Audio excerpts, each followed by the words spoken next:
یہ پھر اصل تبدیلی ہے نا، یہ دیکھیے نا، یہ اصل تبدیلی ہے کہ بھئی جیسے فیصل بھائی کہہ رہے ہیں کہ ایک طرف سے تو باہر سے سرمایہ کار آ رہے ہیں، پھر اتنے بڑے بڑے لوگ جن کو جو کہ انٹچیبل تھے ان کو اوپر ہاتھ ڈالا جا رہا ہے، تو یہ تبدیلی نہیں ہے آپ کے خیال میں؟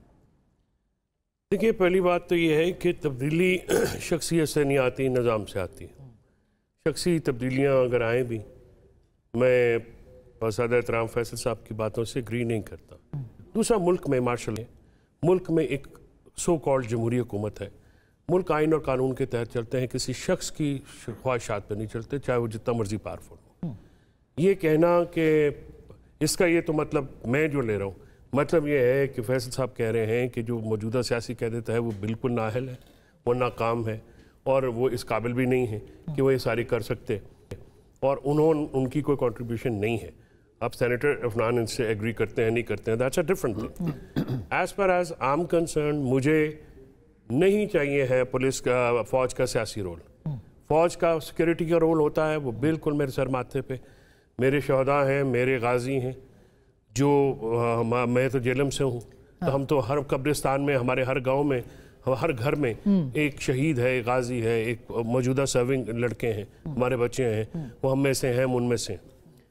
میں فوج کے معاشرت میں، سیاست میں یا کسی اور کردار کا حامی نہیں ہوں، یہ نظام کے برعکس ہے۔ تو پھر تو پرائم منسٹر کی آفر آپ کو فوراً قبول کر لینی چاہیے۔ اچھا، پرائم منسٹر کی آفر کے اوپر اب آ جاتے ہیں۔ 2018 پرائم منسٹر کیا آفر کر رہے ہیں؟ پرائم منسٹر آفر کر رہے ہیں پارلیمانی کمیشن۔ پارلیمانی کمیشن کی سب سے ضروری ہوتی ہے، پہلے تو فارم 47 کا داغ دھو، ٹریبیونلز میں پڑے ہیں، تو وہ اس فارم 47 کی حکومت سے آپ یہ کرنا کہ یہ سارا کچھ کر لیں گے۔ جوڈیشل کمیشن جو ہے وہ تو نیوٹرل امپائر ہوتا ہے نا، نہ ہمارا ہے نہ اس کا، ایک 3 سینئر موسٹ سپریم کورٹ کے ججز ہوں، 3 سینئر موسٹ ہائی کورٹ کے ججز ہوں، وہ تحقیقات کریں اور اس میں ہم جو ثبوت دیں گے وہ بھی آئیں۔ کوئی اس ملک میں نیا تو نہیں، آپ کو پتا ہے، یہ آپ کو پتا ہے زرداری صاحب کے دور میں بات ہے کہ نہیں ہونا چاہیے، تو پھر آپ پارلیمنٹ کی بالادستی کو بھی تو تسلیم کریں۔ اس پارلیمنٹ کی بالادستی کو تسلیم کرتے ہیں جو کہ ایک صاف شفاف الیکشن کے نتیجے میں ظہور پذیر آئی ہو، جو کہ لوگوں کے مینڈیٹ کو ریپرزینٹ کرتی ہو۔ لیکن ایسی پارلیمنٹ جو کہ فارم 47 کے سکینڈل اور فراڈ کے ذریعے ظہور پذیر ہو، اس کی جو لیگل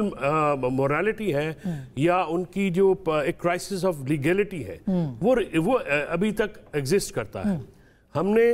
جو بات کی، in spite of the pressure, ہم نے ان کے ساتھ بیٹھے، لیکن پتہ یہ چلا کہ مذاکراتی کمیٹی میں، جس میں ڈپٹی پرائم منسٹر بھی تھے، سابق رانا ثناءاللہ صاحب بھی تھے، اسپیکر صاحب اس کے کنوینر ہیں، اور بڑے پاورفل لوگ تھے، لیکن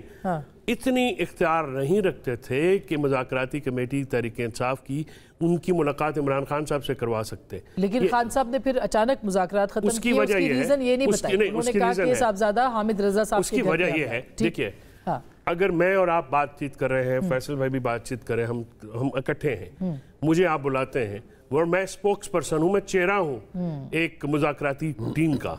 اور مجھے یہ ذمہ داری دی گئی ہے کہ میں آپ میڈیا سے انٹریکٹ کروں گا، دنیا سے انٹریکٹ کروں گا، اور میں اپنے گھر میں بیٹھ کے پریس کانفرنس کرتا ہوں اور آپ گلو بٹ بھیجتے ہیں جو وہاں پہ ان کے اوپر دھاوا بولتے ہیں، تو ہم جو گاؤں کے لوگ ہیں،